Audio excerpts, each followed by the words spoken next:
I've heard that life is what you make it. I say, make room to grow. I'm your host, LaWanda Dockery, and this is the Make Room to Grow podcast. It all started with a dream about growing food, and who would ever imagine that growing food would lead to me learning about personal growth and development? Well, it did, and I want to bring you along for this beautiful ride. Thank you so much for joining me. Before we get started, Grow Nation, I just have a quick note for you. First of all, hello and thank you to you all who tune in regularly. So this week, we actually have our first interview on the Make Room to Grow podcast outside of my husband. It is an awesome interview. You will love what our guest, LeTicia Marshall, has to say. She is a farmer from Kentucky, but I need you guys to give me grace. You'll notice that the sound quality is far different from what I'm used to publishing. However, I lost a bit of sound quality when my webcam picked up the sound instead of my actual podcast microphone. But I did not want to play around with the integrity of this interview, and I think it's so important what she has to say that I want to give it to you in its original raw form. So I ask for grace. I ask that you lean in, and I ask that you take in everything that she has to say. Hello, Grow Nation. I hope you all are well today. We have a treat for you. We have our very first interview, everyone. We have LeTicia Marshall from Bearfruit Grow, and I met this amazing woman. She's out in Louisville, Kentucky. I had the privilege of discovering her while watching a YouTube video. I saw that she was on a CNBC segment, and I saw her out there. She has an urban farm, and I reached out to her, and she was so gracious to accept the invitation. So, LeTicia, welcome to the Make Room to Grow podcast. Hello. Thank you for having me. I'm so excited. I'm so excited to have you. They can probably tell this is like Christmas Eve for me because I actually get to talk to someone out here now. We've had my husband's been on here, but this is our first official farmer on the show, and so thank you for accepting. Yes, I'm like totally just geeked out right now about being here. So thank you for thinking of me and being bold and just reaching out. That's hard sometimes. So I'm grateful to get your invitation. Oh, it's very hard, but it's so rewarding when it works out. So you're out in Kentucky. Mm-hmm. I'm wondering if you can just tell us a little bit about your story and how you got started. So, yeah, I'm in Kentucky, born and raised in the bluegrass state, the Commonwealth, right? Mm-hmm. And I've been here all my life. I left the country, came to the big city of Louisville, right, when I was starting college, and I was at University of Louisville for 7 years straight, like a crazy person, right? So I got my bachelor in psychology and then a master's degree in social work, all from U of L. Met my husband there. Thought I had left the farming life forever, the country forever, and kind of, go back for occasional visits, but never in my entire life did I think that I would ever kind of circle back around to wanting to connect back to farming and growing vegetables. And so here I am almost a decade later as an adult, farming and gardening and teaching others how to do the same thing. So, wow. Yeah. And what was the thing that drew you back? What made you know that you had to do this? How do you know? I don't even really know. I think part of it, 10% maybe, that I actually really missed home. Like I really missed smelling cow manure. I miss smelling the hay and the lake, the ponds, and just that whole scenery kind of thing.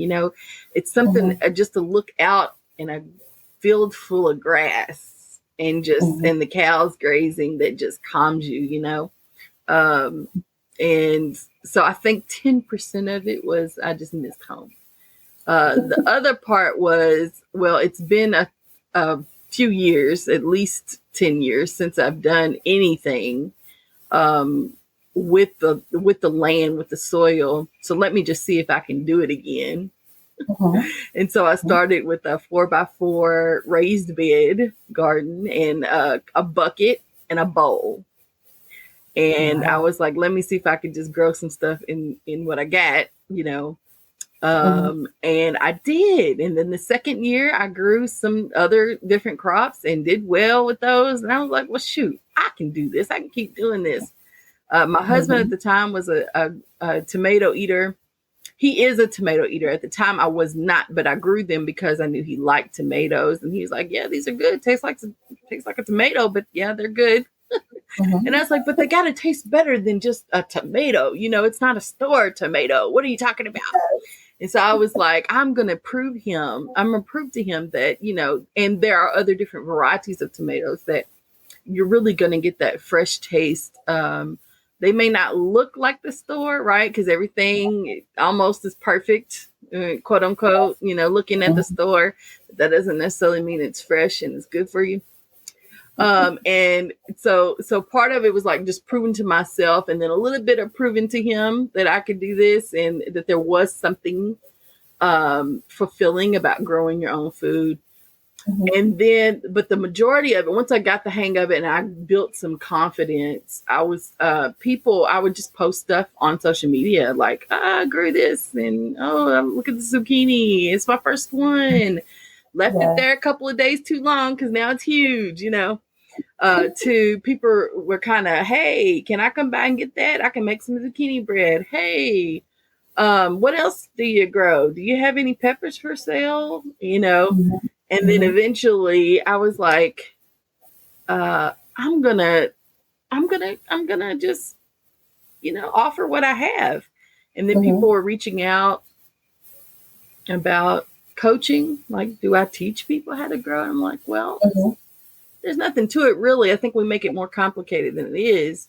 But there is a few things I've learned. So yeah, I would teach you. So 2020 rolls around, we hit the pandemic. And I will never forget the day we went to the store and there was nothing. Wow. On the shelves. Like people were fighting over toilet paper. And then we got 2 packs of meat that day. So we ate a lot of vegan meals for the next 2 weeks. The vegetables were not gone though. You know, there was some left. There was more left than on the shelves. So we ate a lot of vegan vegetables, our vegan dishes. But I was like, oh no, I can't. And by then I had been growing and I was convinced and nobody could change my mind that this was the best thing for my family to kind of be self-sufficient, right? To learn more of those skills. But that really just sealed the deal for me. And I was like, okay, it's time to stop playing. I'm done like nitpicking my little offers to the community. I want to be impactful. I want to change some stuff. Then we get hit with the Breonna Taylor story, and then the George Floyd story, and the Black Lives Matter movement. People all over the globe, not just in the United States, not just in Louisville, everywhere, every country that you can imagine stood up and made their point, right? That we are no longer going to accept this, and this, right? And it all comes back to racism, having the lack of not being treated fairly, and people just standing up for themselves. So all of that just like built momentum and just affirmed what I was already thinking, but had a little bit of fear of doing, right? That it is time to make a stand. And so everybody's not going to get it, but I don't need everybody to get it. Everybody didn't get Jesus, right? Everybody didn't accept him. They didn't. And he said that he wished that everybody would, but they didn't. So why do I need everybody to accept what I'm doing, right? And so I was like, okay, I'm going to make this thing a legal entity. And so I started Bearfruit Grow, LLC. And that's pretty much how I got there.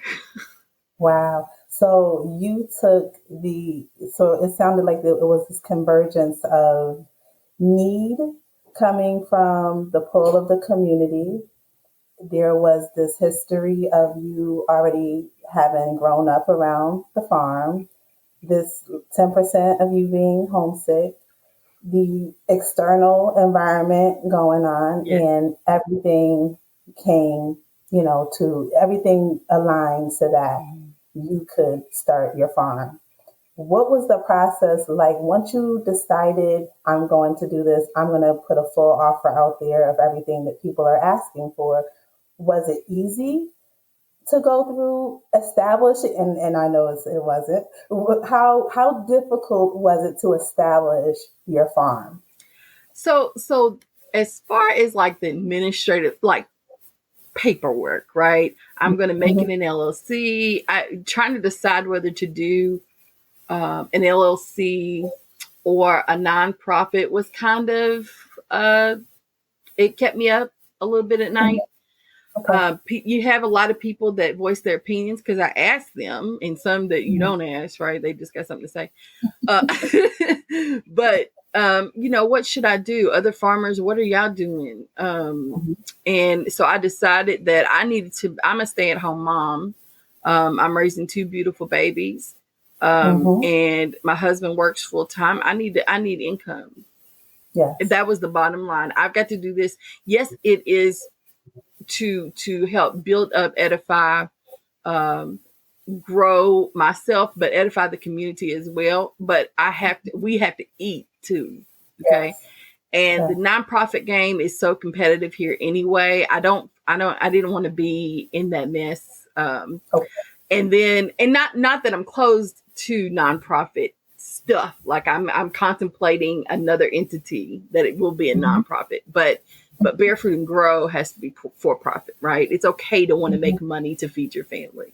Absolutely. And I had to be settled with that in my spirit. It took me a long time. That was probably the Mhm. hardest thing. The second hardest thing, though, was Mhm. pricing, Mm. figuring out what to charge people. I'm an expert, and that's hard for me to say, but I'm an expert. Yes, I've learned a lot. I studied, right? And I'm trying to show myself approved. I've Yes. researched and I never quit doing that, right? It's an ongoing, like every day I'm looking at something, or I Mhm. wake up, something has been placed in my spirit, and I wake up and I'm just like, Google, real quick.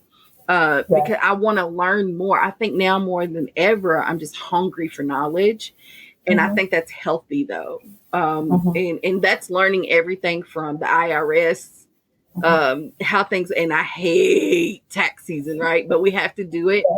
Um, Yes. if I'm going to position myself to receive funding from any Mhm. federal, like the USDA or Farm Service Agency or any local and state entities, you Mhm. have to know a little bit about law.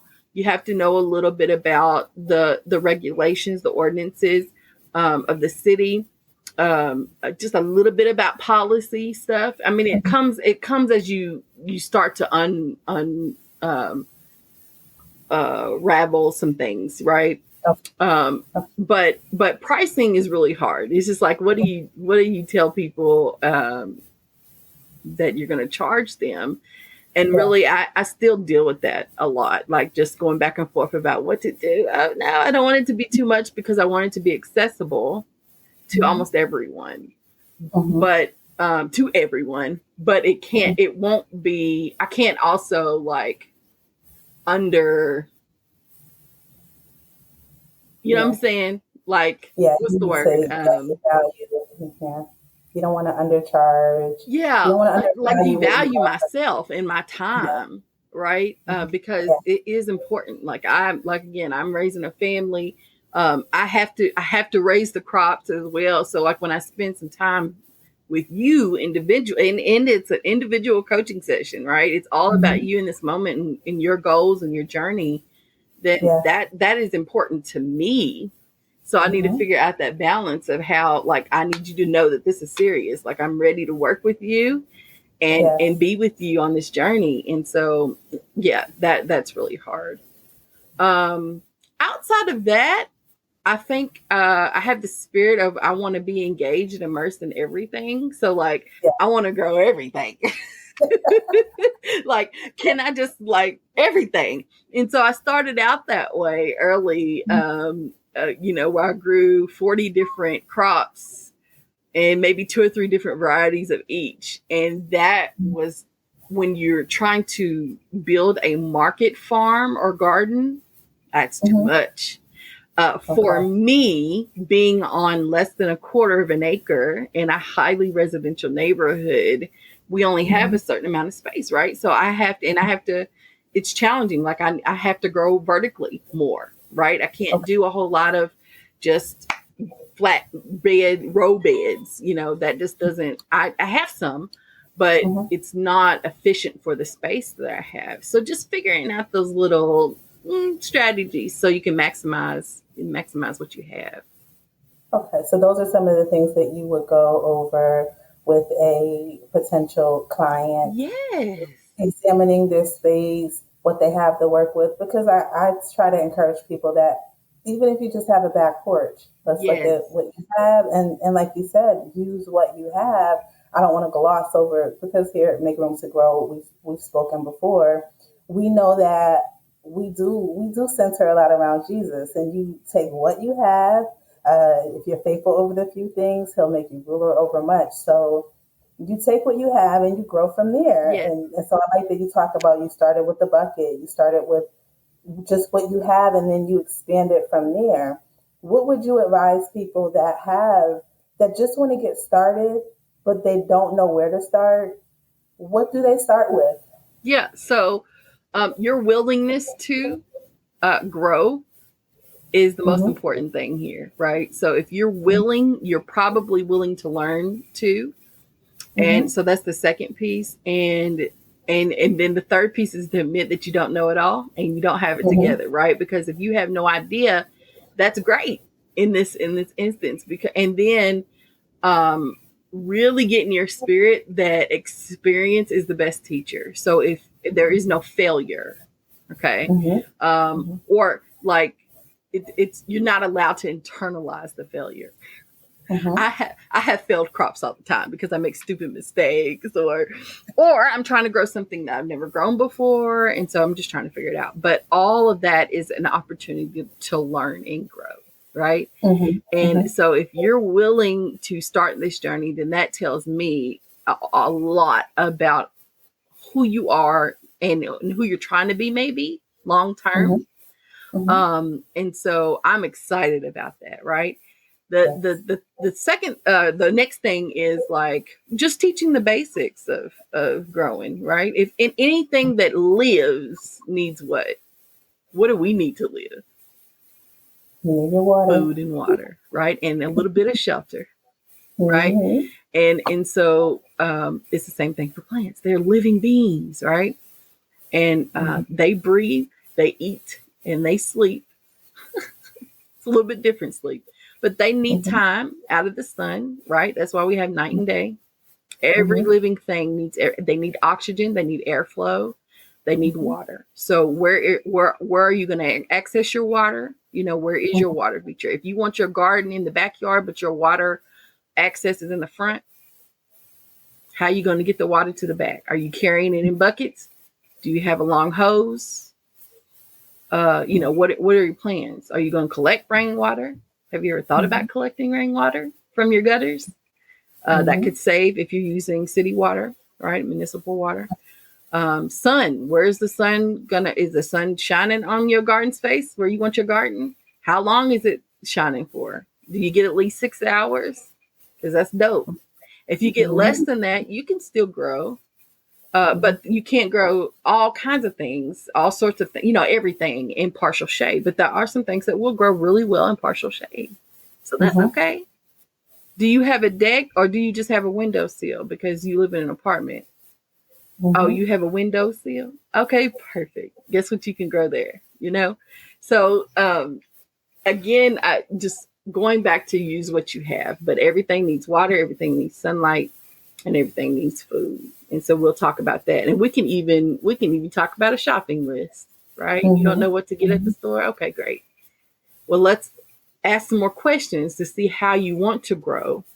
You know, some people are like, I want to grow everything organically or naturally. Or I just want it to live and I don't want nothing to eat it up. So what do I have to put on it so nothing eats up my stuff? Yes. They don't care if it's organic or not, right? They just want their stuff to themselves. So yeah, just a little bit of the basics. And then based on your vision, you know, we go from there too, to kind of map out your journey. So. Okay. What are some, so I'll go back a little bit. When you said you were, in some seasons you were super ambitious and you want to grow a lot of different varieties.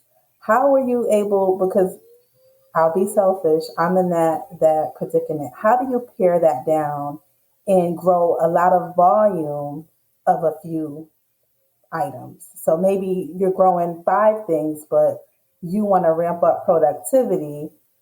How do you do that? So I had to decide, LeTicia, if I'm going to start a market farm or garden, which means I am going to sell everything that I have here or try to sell. Whether it's curbside, I have a farm stand, I go to a farmer's market, then I probably want to focus on making money. Right. And so if I'm going to make money, then I need to do research on what crops are more profitable or most profitable for me, for the space that I have and for where I live. Then I need to look at, well, what does the community need? Can I meet that need? Because when there's a need, then you have a business. Okay. So, and so if I know a lot of people don't care for, like I've been to the market and I've grown turnips and they just like, I heard of turnip greens, but I ain't never heard no turnip. Well, we know turnip greens are just the greens on top of the turnip root, right? They don't know that. They have no idea what to do with the root part. And so if people aren't picking up the turnips because we don't even have that discussion, right? Because you can't have that discussion with 1,000 people that walk past your booth. But if I know the turnips are not selling, there may be a few that want turnip greens. I might grow a little bit. I might, but that's not going to be one of my market crops, right? I'm gonna 86 the turnips.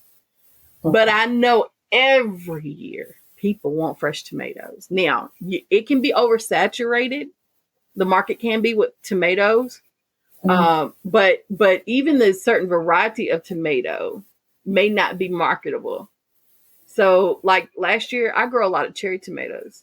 They sold, but what people really wanted was green tomatoes. And there are varieties out there that like actually stay green, like the Aunt German green tomato. It grows and at maturity, it's literally green. The flesh is green. It's so cool, right? But most people are saying, I want that tomato before it blushes. It's a mature color, right?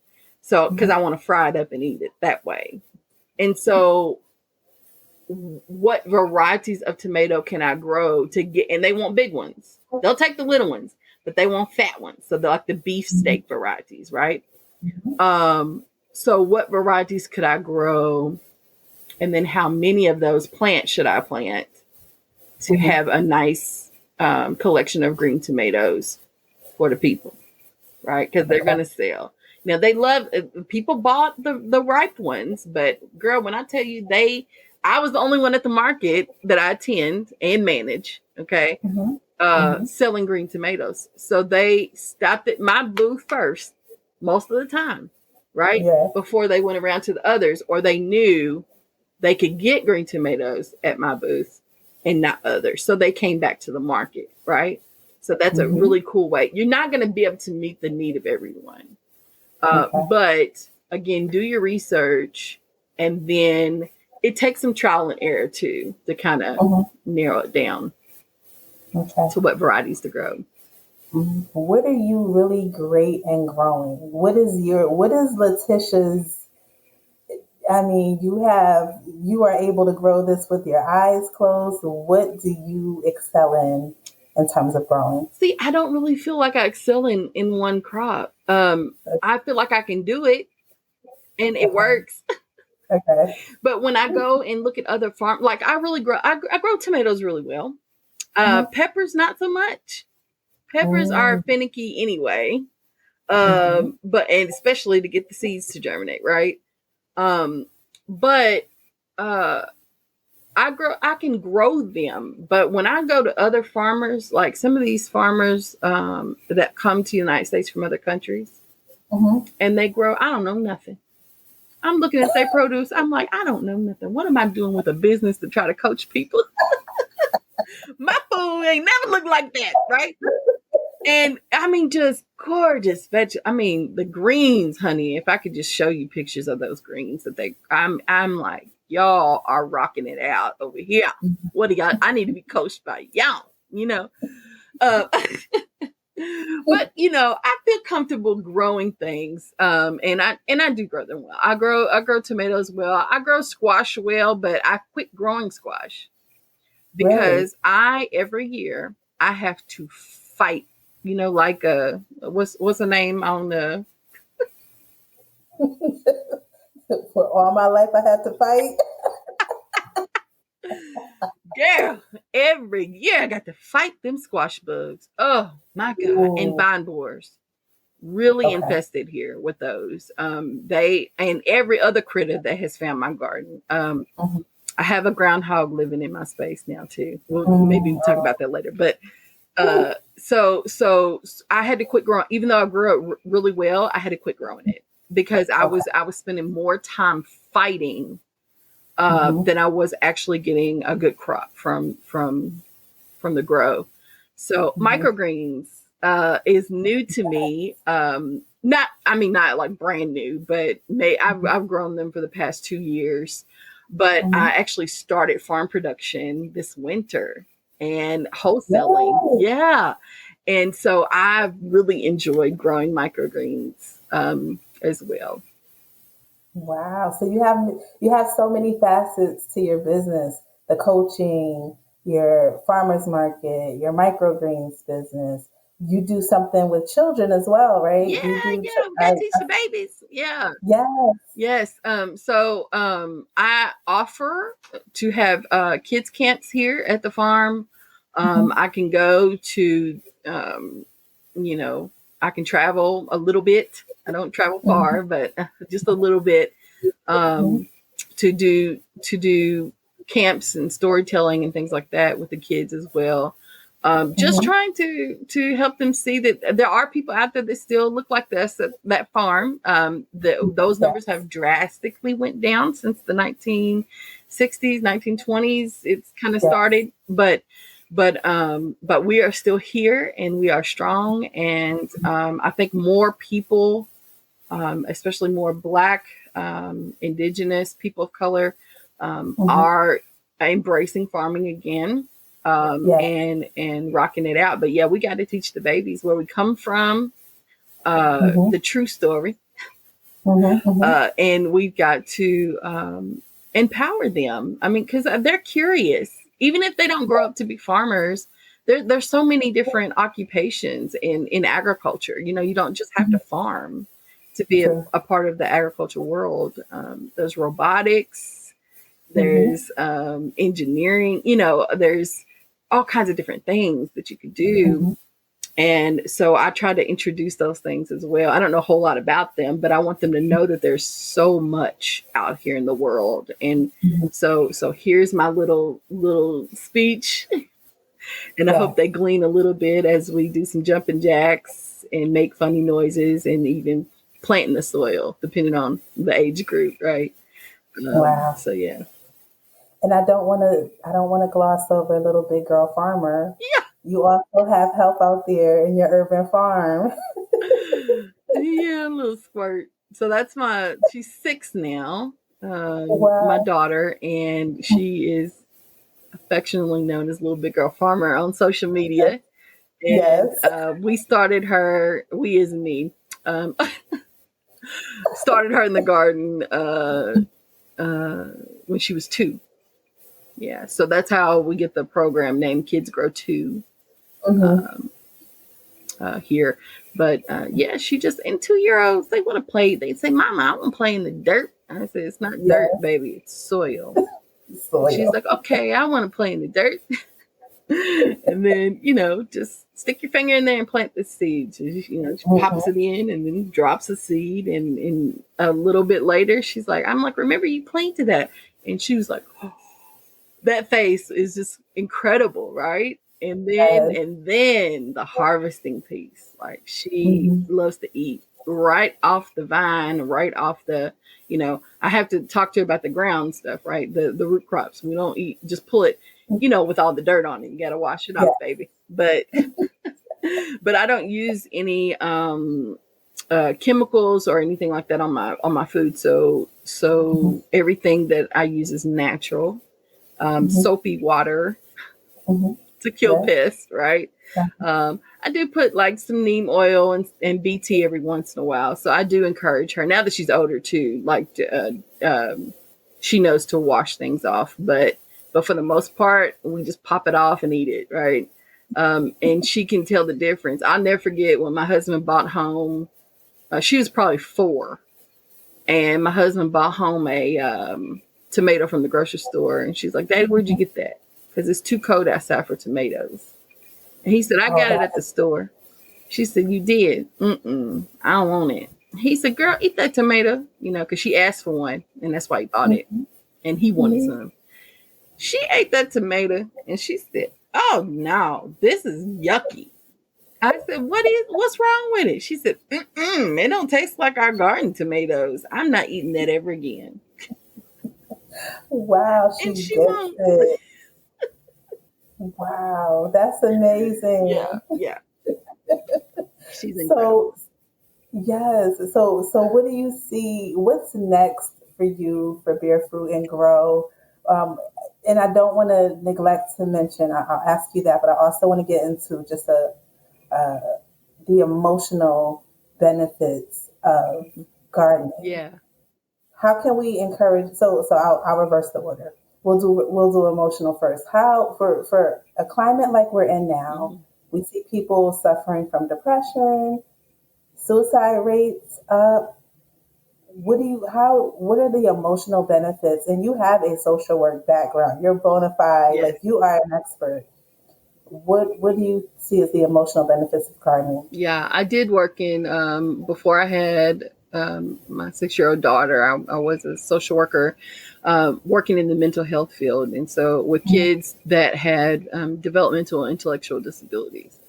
And I always heard of them using or would refer kids to like equine therapy, where they rode horses, and or they would have a therapy dog, or and I heard there wasn't a lot about gardening though for therapy, and I was like, that is just as good.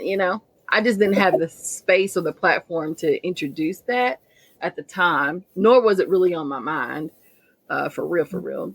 But yeah, gardening is therapeutic, and it might sound very, very cliche, but it is so true. In complete transparency, right? I suffer with generalized anxiety, and I probably have been all my life, but really great masker, because I grew up that way. Like I was trained at a very early age to tuck your feelings. You don't expose those very much. Whatever goes on at home stays at home. You don't tell people at school. You don't talk about it too much, right? To anybody. And that's just how you lived, right? And so there were tons of instances or experiences that I have in my life that had trained me very well, that I could be anxious, but I had to deal with it and be strong, right? That's what we tell. That's what I was told as a child, to be strong. You strong. It's all right that it happened, but it happened, and move on. But it's all kind of starting to catch up with me, and I think the pandemic. I know the pandemic was a huge trigger or a catalyst for an episode that I had. there is a study out there that says that most people who catch COVID and experience the symptoms, whether they're mild or not, you develop anxiety, and or have had it or been diagnosed with anxiety before they got COVID. And but after having COVID, you definitely are more anxious, right? And Yes. so I was also exposed to COVID. At the end of January, my daughter got sick first. And then a week later, me and my 9-month-old baby tested positive. And so I've also been through that. After 2 years of trying so hard to keep her healthy, trying to keep myself healthy and the baby and my husband, we were exposed and by a family member. But no, it's not like no guilt, no fault, no bad feelings, right? It just happens. It's so rampant right now that you eventually everybody's probably gonna get it, right? Exactly. But what that taught me was that, and it's wintertime, when I'm not outside, when I am not in the soil, my anxiety does increase like drastically. So I have to figure out other coping skills. So I outside of the deep breathing and meditation, those are great. And I'm not minimizing that, but I need something to do with my hands. I need to work, be busy. That really helps me process things. And so I crochet. And and I still ain't done. And I know my clients like, would this girl hurry up? But I did my first cardigan sweater. It's one of those long ones that go to the ground, right? That's kind of comfy and cozy. So I'm excited about that. I have to share a picture with you. Yes, But please. I found that due to COVID, I had increased anxiety anyway, but when I was able to start my microgreens business indoors, I do farm those indoors right now. Gosh, it changed things for me, like drastically changed. I still have anxiety. I still experience it, but man, just that little bit of time working my hands in this like finely beautiful, the smell of the soil, touching the soil, watching these plants sprout, it just gives you something else to think about, right?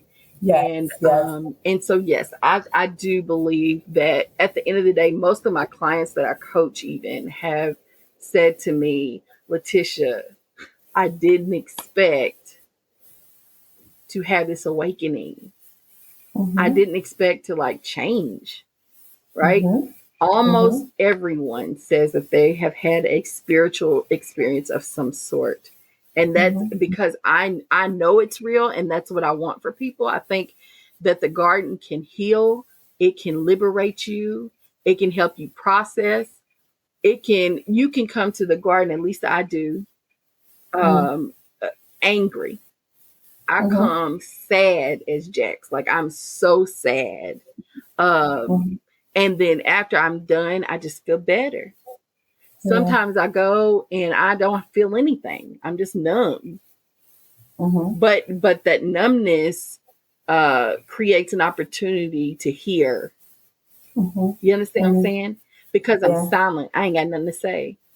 And sometimes we do need to be quiet, right? Maybe that's another topic. But yeah, we need to be quiet and still.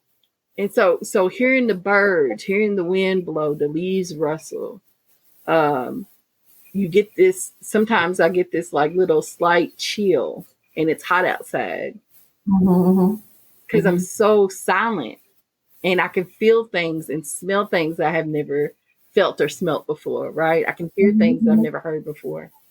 And so I think if you let it, the garden can truly encourage you to be better. And to do better. Yes. And absolutely. so my business name is Bearfruit, right? And this might sound corny too, but whatever, right? I love to talk about the fruits of the spirit. And so yes. So because I think most people want to do better and be better, right? Mm-hmm. And so what areas can I focus on? That was my thought process.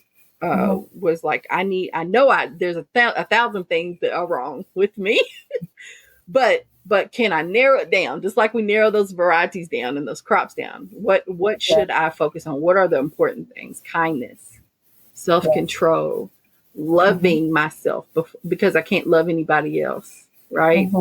Um, if I don't love myself. And so let's focus on those areas, LeTicia. And then when I'm in the garden, sometimes it's fuzzy, but sometimes I get a clear, loud and clear, right, indication of where I need to be. And so I'm grateful for the garden. I'm grateful for the soil. Wow. Yes.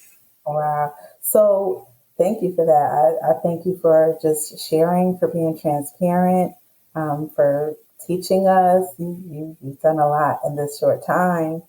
What do you see for Bearfruit and Grow moving forward? And then I want people to know how they can contact you to either, engage in one of your services or visit your farm or purchase from you, support you. Oh, thank What do you. you see and how can we support you? Yeah, Bearfruit and Grow moving forward. I don't know. I can tell you what I want, Okay. but I think I want a 10-acre farm, Okay. or less. I can settle for two to five is cool, Okay. but I would love to have a 10-acre farm. Kind of level up, make a bigger space for community gardens, our plots, and a demonstration farm.